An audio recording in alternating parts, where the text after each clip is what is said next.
The Book of Isaiah, Part 1, Chapters 1 to 39. The Book of Isaiah is the 10th book of the Tanakh and the 5th in the Nevi'im. The prophet Isaiah lived in Jerusalem in the later half of Israel's kingdom period. He spoke on God's behalf to the leaders of Jerusalem and Judah. Isaiah's message was first of God's judgment, and he warned the corrupt leaders that their rebellion against their covenant with God would be costly, as God would use the great empires of Assyria and Babylon to judge Jerusalem if they persisted in idolatry and oppression of the poor. The judgment of God has always been accompanied by His mercy. Isaiah firmly believed that God would one day fulfill all of His covenantal promises, and that is to send a king from the royal line of David to establish God's kingdom and to lead Israel in obedience to all the covenantal laws made at Mount Sinai. With the above in place, God's blessing and salvation would then flow outward to all of the nations, just as God promised Abraham in Genesis 12, 1 to 3. It was that hope which compelled Isaiah to speak out against the corruption and idolatry of Israel in his day. The book has a rather complex literary design, but that is a simplified way to look at it. Chapters 1 to 39 contain 3 large sections that develop Isaiah's warning of judgment on Israel. It all culminates in a reference to an event at the end of chapter 39, and that is the fall of Jerusalem and the exile of the people to Babylon. Within those chapters is also a message of hope. After the exile, God's covenantal promises will all be fulfilled. Chapters 40 to 66 picked up that promise of hope and develops it further. The first section focuses on Isaiah's vision of judgment and hope for Jerusalem. It begins as Isaiah accuses the leaders of the city for covenantal rebellion, idolatry, and injustice, with the declaration of God's judgment by sending the nations to conquer Israel. It will be like a purifying fire that burns away all that is worthless in Israel in order to create a new Jerusalem that will be populated by aircraft, a remnant that has repented and turned back to God. God's kingdom will then dawn, and all nations will come to the temple in Jerusalem to learn of God's justice. It will be an era of universal peace and harmony. It is this basic storyline of the old Jerusalem being transformed into the new Jerusalem by the purifying judgment that will be mentioned repeatedly throughout the book with increasing detail. In the center of the first section is Isaiah's grand vision of God sitting on his throne in the temple, surrounded by heavenly creatures that are shouting that God is holy, holy, holy. Isaiah suddenly realized just how corrupted he and the people of Israel were. He was certain that he would be destroyed by God's holiness, but that did not happen. Instead, God's holiness burned Isaiah in the form of a burning coal to purify him. As Isaiah pondered on that strange experience, God commissioned him with a difficult task: keep announcing the coming judgment. As Israel had reached a point of no return, his warning would have a paradoxical effect of hardening her heart instead. However, Isaiah was to trust God's plan. Israel would be chopped down like a tree with a remaining stump, which would be scorched and burned. After all the burning, the smoldering stumps would become a holy seed that would survive into the future. It was a glimmer of hope. But who or what is that holy seed? The rest of this first section offers the answer. In this last segment of the opening section, Isaiah confronted Ahaz, a descendant of David and king of Jerusalem, to announce his downfall. Isaiah brought a message from God. The great empire of Assyria would first chop down Israel like a tree and devastate the land. However, hope beckoned. God promised to send a new king after that. His name would be called Emmanuel, which means God with us. And his kingdom would set God's people free from violent and oppressive empires. Isaiah described that new king as a small shoot of new growth that would emerge from the old stump of David's family. He was the holy seed mentioned in chapter 6 of the book, and God would empower him with his spirit to rule over a new Jerusalem, as well as to bring justice to the poor. All nations would look to that new king for guidance. His kingdom would transform all creation and thereby bring peace. And this brings us to the question, when would all that take place? Isaiah also saw the arising Babylonian Empire attacking and eventually destroying Jerusalem. With that vision, the reader is ushered into the next section. In the first segment of the second section is a large collection of poems that explore judgment and hope for the nations. First of all, the reader learns of the fall of Babylon, followed by that of Israel's neighbors. Isaiah saw a serious world power that will one day be replaced by the Empire of Babylon, which was a nation more destructive and arrogant. The Babylonian kings claimed that they were higher than all other gods. Hence, the God of Israel vowed to bring down Babylon and Israel's neighbors, whom Isaiah accused of having the same kind of pride and injustice. Consequently, Isaiah foretold their ultimate ruin.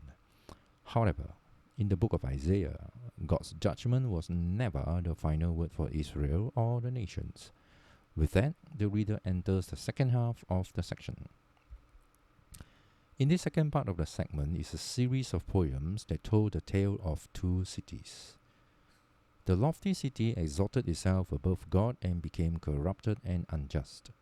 It was an archetype of rebellious humanity and was described with the language borrowed from Isaiah's combined descriptions of Jerusalem, Assyria, and Babylon earlier.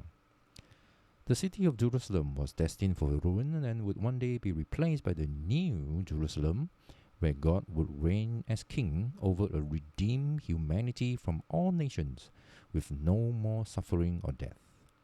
These chapters were the climax of the entire second section. Isaiah's message pointed far beyond his own day.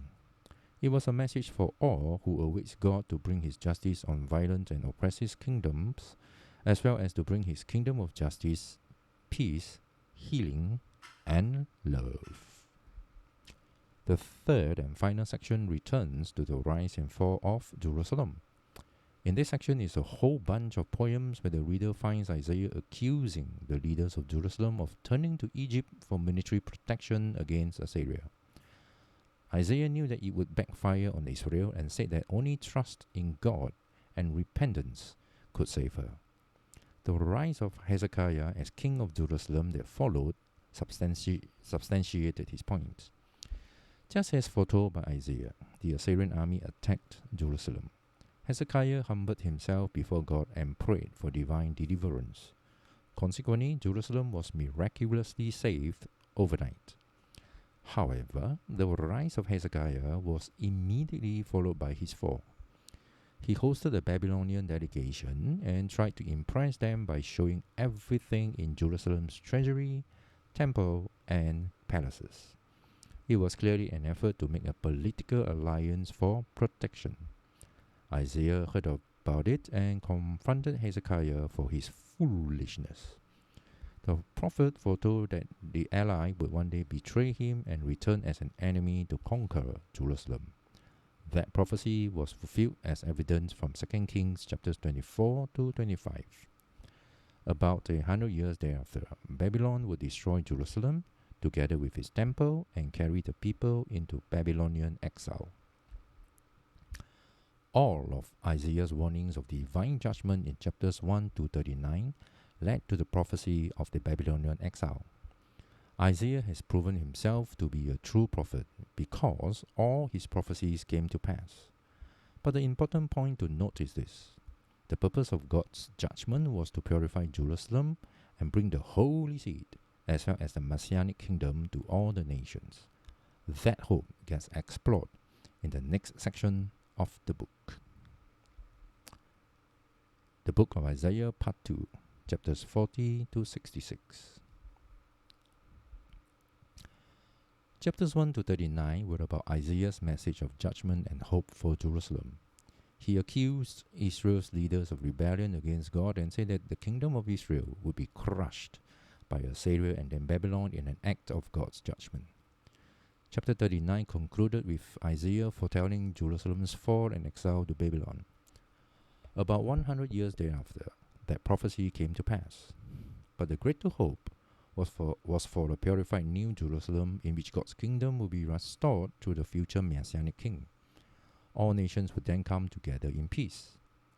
The next portion of the book of Isaiah explores that great hope. It is divided into 3 sections: chapters 40 to 48, 49 to 55, and finally 56 to 66.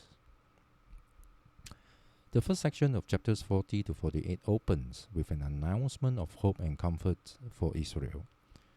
Israel was told that the Babylonian exile was over as the sin of Israel had been dealt with. A new era was beginning.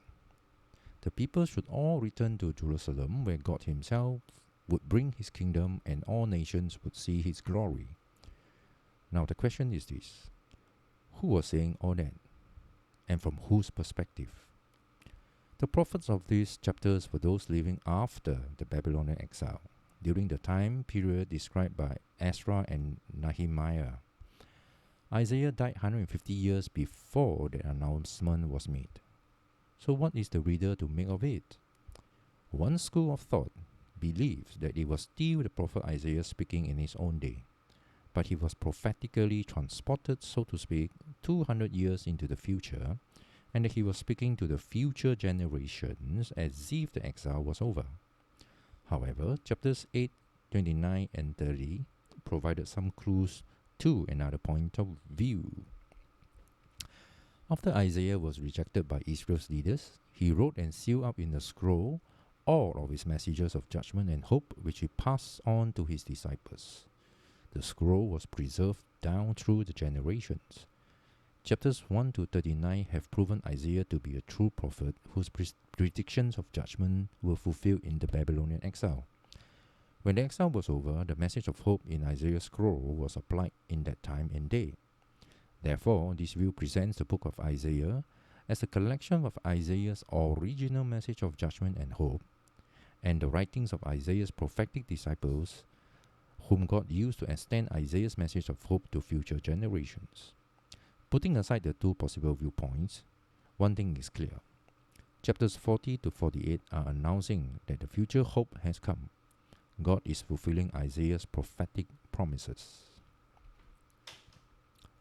The prophet Isaiah hoped that Israel would respond by becoming God's servants through sharing with the rest of the nations their experience of God's mercy and justice throughout history. In so doing, they would be showing them who God truly was. However, that did not happen. Instead of bearing witness to God's goodness, Israel was complaining and even accusing God of abandoning them. The Babylonian exile had inevitably caused Israel to lose faith in God. Consequently, chapters 41 to 47 are set up like a trial scene in which God responded to the doubts and accusations with the following arguments. The Babylonian exile was not divinely led, but divinely orchestrated as a judgment for Israel's sin. It was for the sake of Israel that God raised up Persia to conquer Babylon so that Israel could return to the promised land as a fulfillment of Isaiah's message. The right conclusion that Israel should have drawn was that God is the king of history, his story, and not the idols of the nations.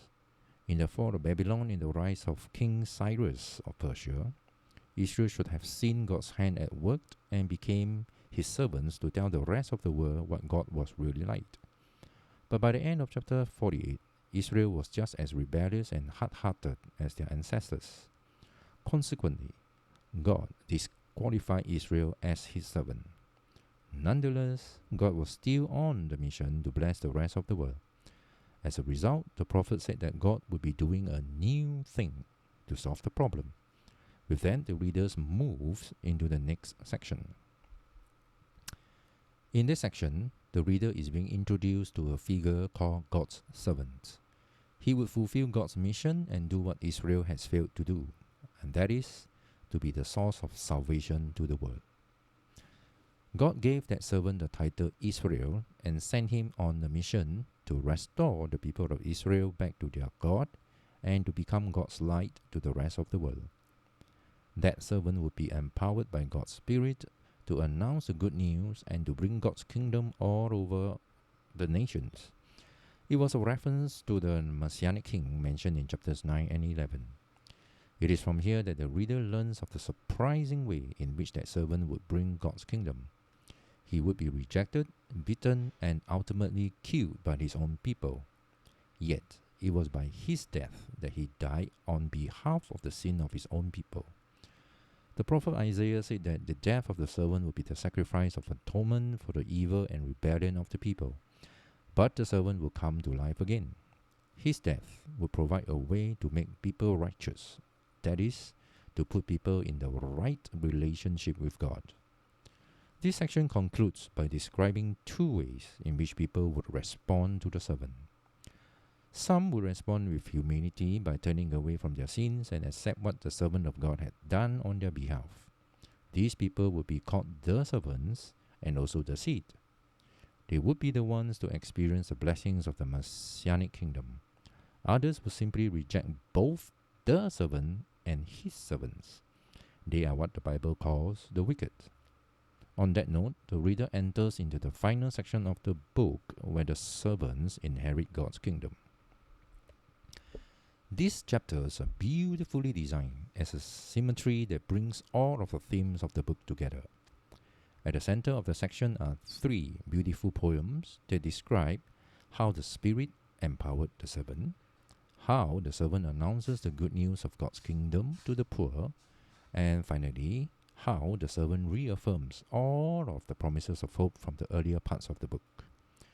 The New Jerusalem that would be inhabited by God's servants would be the place from where God's mercy, justice, and mercy would flow to the rest of the world.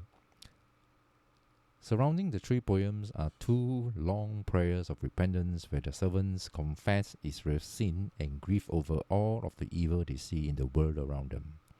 Consequently, they ask God to forgive them and that his kingdom will come on earth as it is in heaven. On each side of these prayers are collections of more poems that contrast the destiny of the servants with that of the wicked who persecute them. God says that he will bring justice to all who pollute his good world with their evil, selfishness, and idolatry. They would be removed from his city forever. But his servants, those who humble themselves before God by repenting of their own evil, will be forgiven. They will inherit the New Jerusalem, which is an imagery of an entirely renewed creation in whom death and suffering are gone forever. This then brings the reader to the outer frame of the chapters, which serves as a fitting conclusion. In this renewed world of God's kingdom, people from all over the nations are invited to join the servants of God's covenant family so that everyone could know their Creator and Redeemer. The book of Isaiah ends with a very grand vision of the fulfillment of all of God's covenantal promises. Through the suffering servant, God would create a covenant family of a renewed creation from whom God's kingdom would finally come on earth as it is in heaven. This very powerful hope aptly concludes the book of Isaiah. It was this same hope that compelled Isaiah to speak out against the corruption and idolatry of Israel in his day at the start of the book. And that is what the book of Isaiah is all about.